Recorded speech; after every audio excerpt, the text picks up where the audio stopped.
Welcome to Where Parents Talk. My name is Lianne Castelino. Our guest today is a mom of two, and she is the head of culinary of HelloFresh Canada.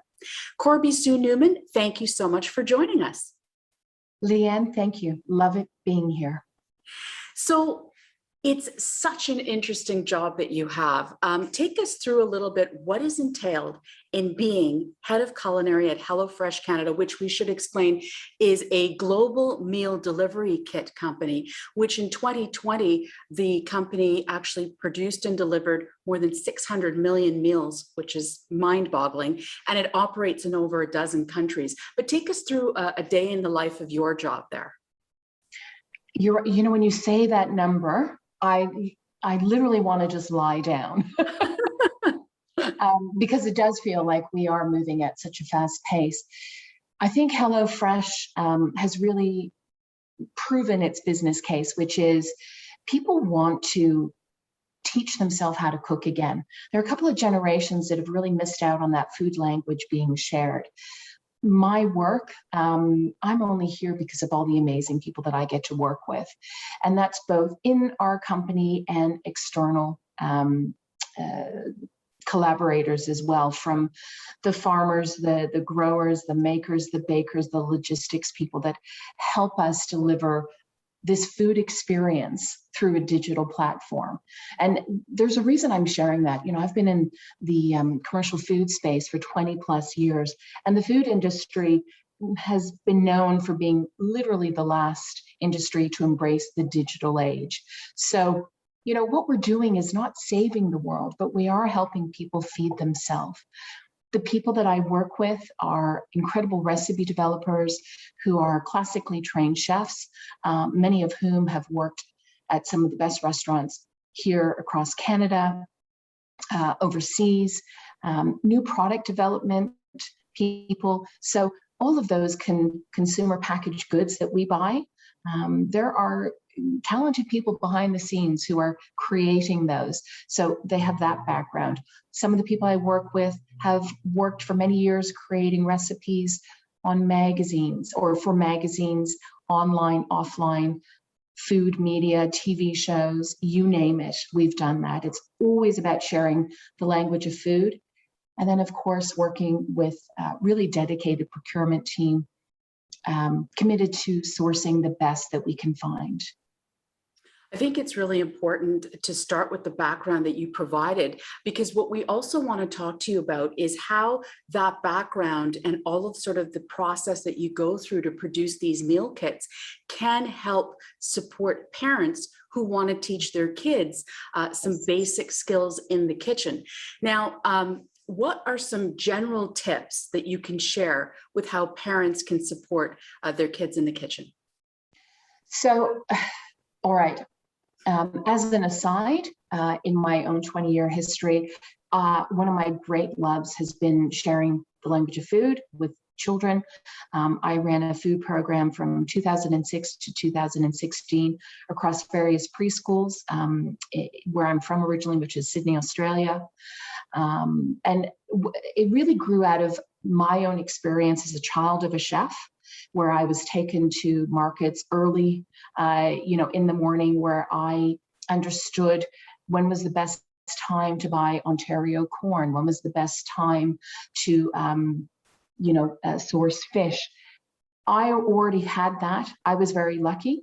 And then once I had my own children, I thought, gosh, I can't take for granted that what I know, they'll know. They'll only know if I talk about it. So really, from the moment my children were conscious, any opportunity to talk about ingredients in the kitchen, putting them, literally in their little high chair. Here's an apple. Ooh, what is it? What's the color? What does it smell like? What does it taste like? What's the texture? So you can really start that from the shopping experience. And if you're someone who uses a meal kit, when that box arrives, one of the things our customers tell us on a regular basis, it's like receiving a present every week. So when you unpack groceries, however you receive them, there's a ceremony to it. And that was an opportunity to talk about the ingredients. As they start to get a wee bit older, and they don't need to be that old, by the way, craft scissors are such a great utensil for kids in the kitchen. So if you're putting together, let's say you're putting together a pasta and you've got some bell pepper, craft scissors are actually great for cutting bell pepper. So you can get your little ones engaged really from the get-go. And the other thing I say to parents too is sometimes we put our own bias, we bring that into the kitchen. So if you're someone who doesn't like mushrooms, then your kids are never going to taste mushrooms, right? If you're the person responsible for cooking. So I would say having kids is an opportunity for you to even challenge your own food barriers, and incorporate some foods that you wouldn't have traditionally used. So it's really just, as I said, the food language comes from your parents. And then when it comes to cooking, that's the thing where people are like, oh. So of course, again, it depends on the age range. When my children were really little, I had a red zone, and they understood that the red zone was for the adults. And it wasn't the, oh, it's dangerous. It was, this is not for you. That's what that zone meant. And I was able to delineate with, honestly, I used a couple of red tea towels. So they knew that the stovetop, the oven, that was for mom, it wasn't for them. But they were able to help with the chef pinch of Italian seasoning. They were to help by using their hands, your best tools in the kitchen, to tear some basil, right? There's lots of ways to really engage your kids. But teenagers, which I'm very fortunate to have, and I'm sure some people are like, really, you are? My 15-year-old and 19-year-old are genuinely two of the nicest people I've ever known. Mm. The fact that I'm a cook, and this is what I've done for my living, people have always assumed, oh, you mustn't have any problems. Listen, at the end of a hard day's work, the last thing I want to do sometimes is cook, right? Which again was what the appeal was for me with the meal kit, because I thought, oh, once in a while, I don't want to have to think about what's for dinner. Anyway, so all that to say is I've had the same challenges as any other parent. But like anything else, you just have to be consistent in your language. And I think really, I feel a responsibility as a parent that I wanted for my kids to know that chicken didn't come in the shape of a nugget. I wanted them to know that pizza didn't always arrive in a box that someone else had prepared. So, yeah.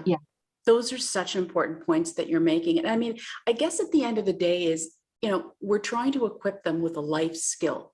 Yes, 100%. Some of us are going to enjoy the kitchen more than others. Some of us are going to have a natural inclination in the kitchen more than others. But I guess for a lot of people, and I'm talking about parents in this case, it could be that they need to overcome their fear or lack of comfort in the kitchen in order to then be instructors for their kids. So any thoughts about how to simplify that process?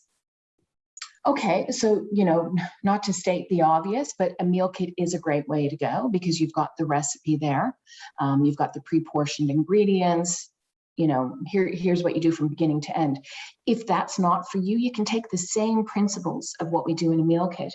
So is it going online, looking, Googling top recipes for, and this is something, Lianne, that I really encourage people to think about. What takeout food do you like most? Because that's probably a great place to start when it comes to cooking. I have to say one of the biggest mistakes I think novice cooks make is overcomplicating something or overstretching, like, oh, I'm going to invite 10 people over and we're going to have chocolate souffle for dessert. If you've never made souffle and you've never cooked for 10 people, don't do that, right? Good point. They'll be very happy with, a nice pasta that you've put together, right? So start simple. Pre-planning, I think, is really important.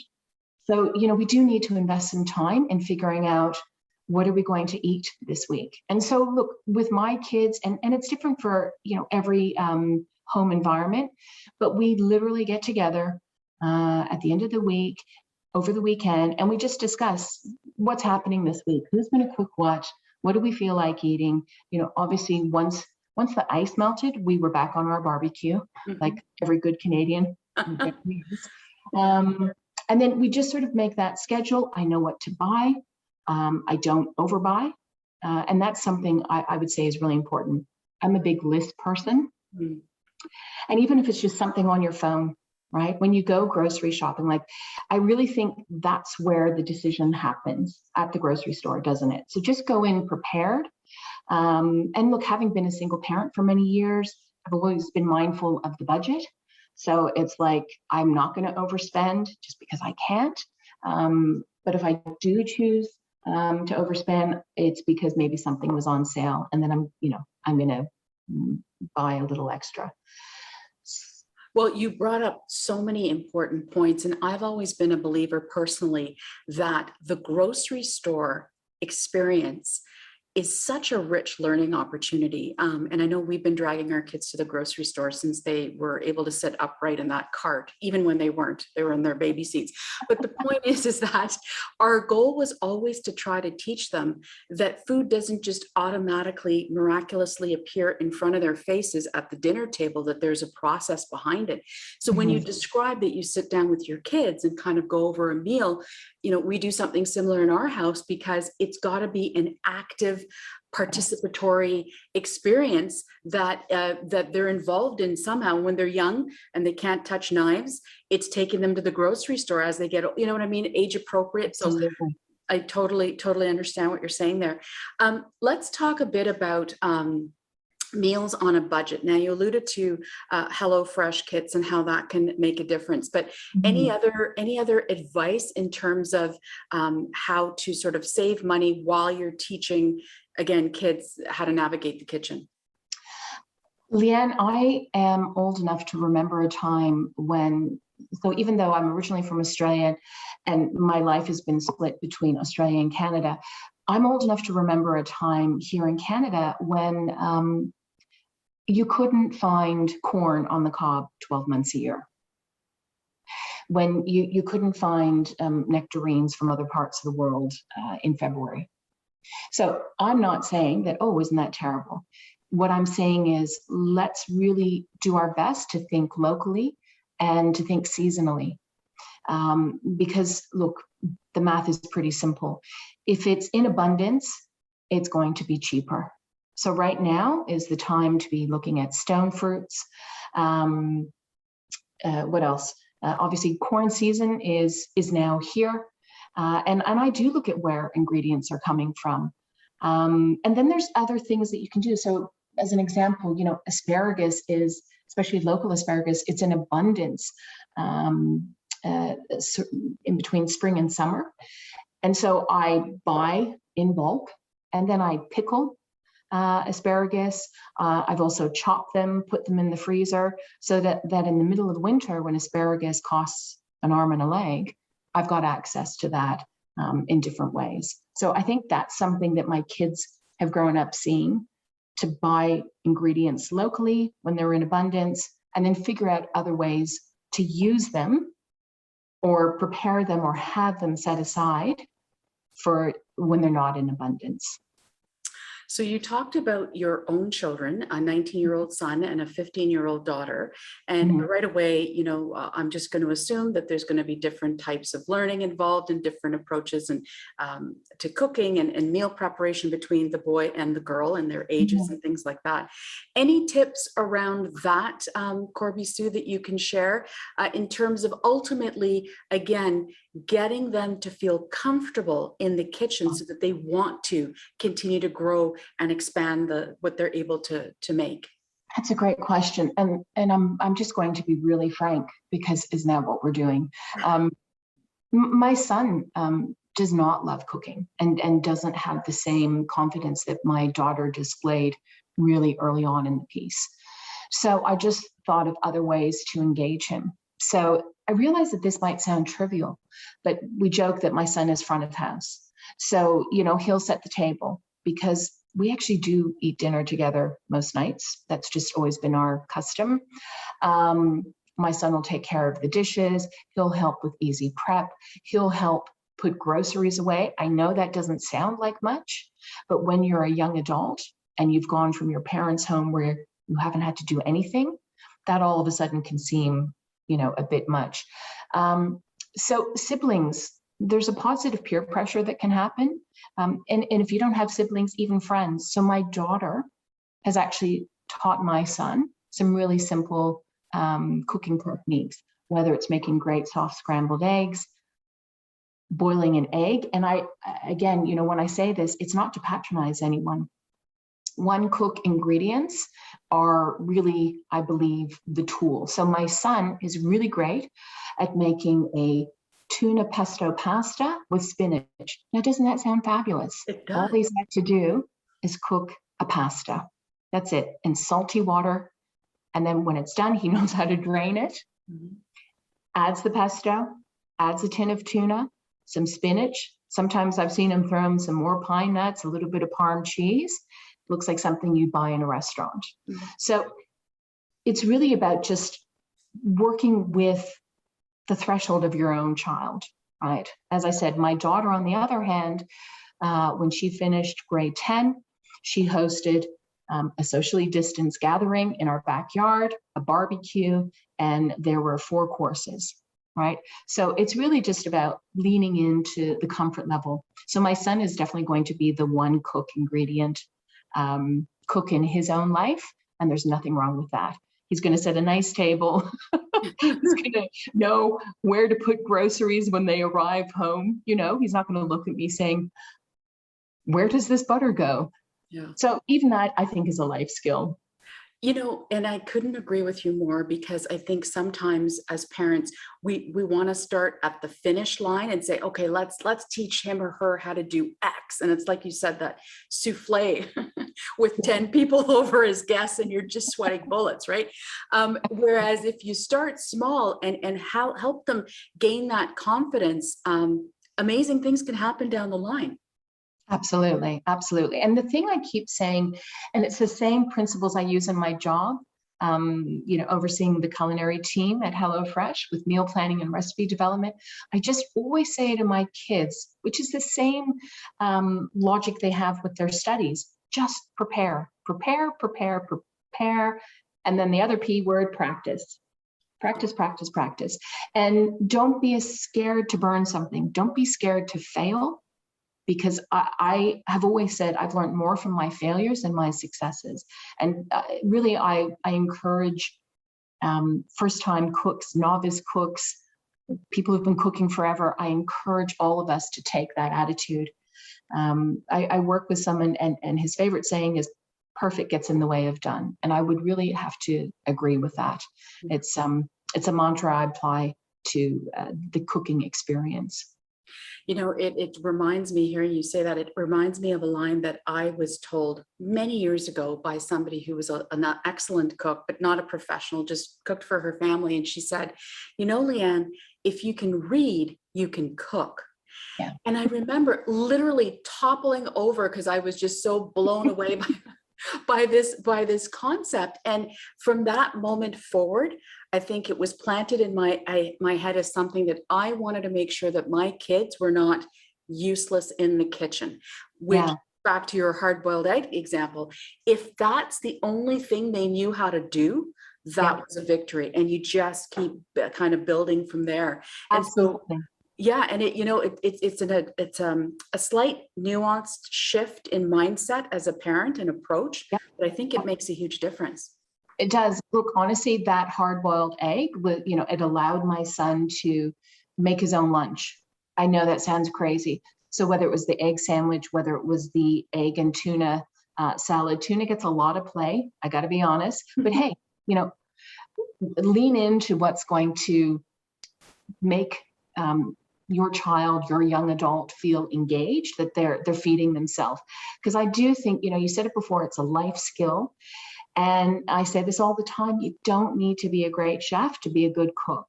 You don't need to be a chef to make a great meal. There are so many, unsung heroes in the home kitchen who have been turning out incredible foods. The other thing, Lianne, is flavor makers. Just don't be scared of those. So I know that often clients of mine in the past were scared to use spice blends or individual spices. So I would say there are so many great multi-purpose spices or complex spices, right? Whether it's your Montreal steak spice, whether it's a Southwest seasoning, whether it's, you know, something that you put on the chicken and put in the oven, you know, those one and done flavor makers, they really elevate taste. And I think your friend saying to you that if you can read, you can cook is quite right. And my father always said to me, if you can smell, taste, touch, you can cook. And you know, your hands are the best utensils in the kitchen. But really, I know it's a funny thing to say, and it almost seems obvious, but I'm always amazed when I see people when I'm out, you know, whether it's at a market or in the grocery store buying berries, some strawberries, how many people look at the strawberries, but they never smell them. And it's one of the things about whole ingredients, most of them. If you smell them, they're going to tell you what they're going to taste like. Right? So you can buy a strawberry that looks picture perfect, but if you smell it and there's no strawberry smell, she ain't going to taste great. So really use all of your senses. That's what I would really encourage people to share with their children as well. That's such a fabulous tip and so simple, right? I mean, we can all do this. Is there anything else in terms of simplifying, you know, crash course cooking in the kitchen with parents and kids? And I mean, they're going to have different levels of understanding, different approaches, all those kinds of things. But anything else that comes to mind, especially if you've got a family that's under the gun trying to do this crash course before he or she, their son and daughter, leaves the house for whatever reason? I would say sit them down, have that conversation. Breakfast is actually one of those meals that is often overlooked. And that's an area where a young person, teenager, can actually gain a lot of confidence in themselves. So we won't beat that poor hard-boiled egg anymore, but you know, that's obviously one of them. There's things that you can do with oats, lots of the grains today, right? So whether we're using something like a freekeh, which is a young wheat, freekeh is actually really great as a breakfast alternative, with a little bit of banana, some yogurt, you know, even that, sharing with your teenager how to take simple Greek yogurt and stirring through, whether it's a bit of cinnamon, or, you know, chopping up an orange actually and stirring that through Greek yogurt and then putting it on top of an oatmeal. I know it sounds crazy and simple, but that, if they can start their day with something that they've made, or even if it's like they have it for lunch, right? Because breakfast for dinner. You know, we love breakfast for dinner in my house. So I would say, you know, just figure out, I keep saying it, the one cook solutions. I would really want to teach my kids how to cook some grains and some pastas, and then show them how to cut up some vegetables. And if your teenager is actually still intimidated by using a knife, and a sharp knife is really important. A dull knife, and I'm sure we've all heard this, a dull knife is more dangerous than a sharp knife. Kitchen scissors are really great. And I would, you know, just as I'm just thinking off the top of my head, my daughter, honestly, when she was 8, I taught her how to make quinoa, and then we would put pumpkin seeds for texture, and she would blanch some broccoli. And blanch is just a fancy word for cooking it quickly in a little bit of salted water. And she would take that for herself for lunch, right? So just really simple techniques. And then when she was feeling like she wanted a bit more flavor, she'd sprinkle over some Middle Eastern inspired seasoning, right? So I think start simple, if that sense.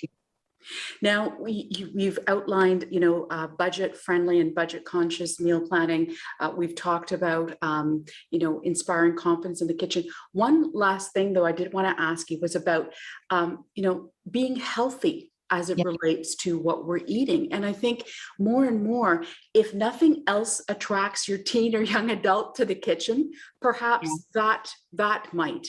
And the idea that we don't necessarily know what's in some of the ingredients in the grocery store that's in the middle aisles, as they say. What would you like to say about that piece? Sorry, the reason I was laughing is because my kids often turn to me as I'm eating something that is from one of those middle aisles and say, you have the taste buds of a 5-year-old. So I'm just going to put it out there. I happen to love those foods, but I recognize that they cannot be all that I eat, right? So instead of beating ourselves up, what do we do, right? Because I love snack food. So one of the other things, and I didn't touch on this, it's really also teaching your kids the weight of food, meaning salt. When my kids were really little, I had to teach my children, yeah, we can use a cup of, say, crushed tomatoes to make a sauce, but I'm not going to use a cup of salt because of X, Y, and Z. Flavor, of course, health. So I think that's important to have those conversations about sugar and salt and how much we use and why we use and why it shouldn't make up all that we do. And not to sound too corny, but nature's done a pretty good job. Right now it's stone fruit season. Grapes in the freezer. Like if your kids are, I've got 2 grazers, that's what, they like to call themselves. So there's always frozen grapes in the fridge, next to the ice cream. They know the ice cream's for like once in a while, but the frozen grapes are every day. Honestly, something as simple as making sure that you've got cut up vegetables. So instead of going for the chips, you've got that. One of the best things my daughter said that I taught her how to make was oven roasted fries. So they're just hand cut, a little bit of olive oil, a little bit of chopped rosemary and salt. And that's what she'll go to when she would like to go have a bag of chips. She's like, no, I'll just make my own. And so I think also just being mindful of what we eat, and especially for our kids who are perhaps heading off to college and university, they may not have access to an oven, but when they come home to visit, perhaps it's an opportunity to like make your own kale chips. I know we've all heard it before, but honestly, it's such an easy, simple snack to put together. I would say just really encourage. I don't like saying that any food is bad, right? Where whatever aisle it comes from. We are very informed today and we do know what we should eat more of. And so that's what I would encourage. And even something as simple as a tin of chickpeas. You can turn a tin of chickpeas into a snack. And so you can do that without an oven. You literally could drain that, a little bit of olive oil, lemon, a little bit of ground cumin, or as we spoke about before, make sure your kids have a couple of spice blends that they like that would inspire them to eat that and sprinkle it over. Or if you do have an oven, throw them in the oven and turn them into crispy chickpeas, nuts and seeds. So I just try and always make sure that there are some whole foods sitting around the house that don't need much adulteration, right, in order for them to be tasty. Yeah, those are all great tips. Corby-Sue Neumann. By the way, oven roasted chickpeas, huge favorite in our household. I mean, it's the simplest thing. And we only did this a couple of years ago. I'm wondering what I did before that. Anyhow, we love it in our household. Thank you so much for your time. There's tons and tons of tips and tricks in there. Tasty tips and tricks, I should say. We really appreciated your time today. Thank you, Lianne.